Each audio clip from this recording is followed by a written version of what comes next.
Call ended problem on Android. Hey everyone, welcome back to our channel. In today's video, we're gonna learn how we can solve the call ended problem on your Android device, so make sure to watch the video till the end.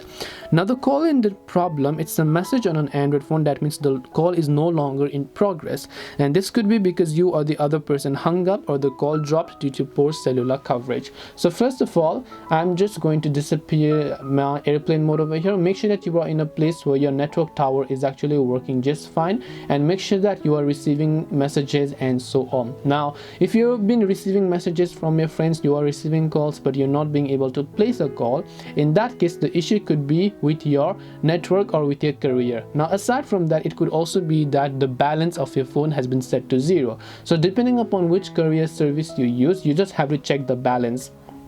In my case, my code is *400#. Depending upon which country you are from, which carrier you use, to check the balance it must be a different type of code. So make sure you check your balance. If your balance is 0.00, you won't be able to place calls. Make sure you recharge it. After that, make sure to enable and disable flight mode over here, which is called airplane mode, by the way. Then after that, you can also simply try to restart your device, and once you try to restart your device, you should also be able to hopefully solve the problem. So hope this video helped you. If you have got any questions, feel free to leave them down below. Thank you for watching till the end, and see you soon in the next video.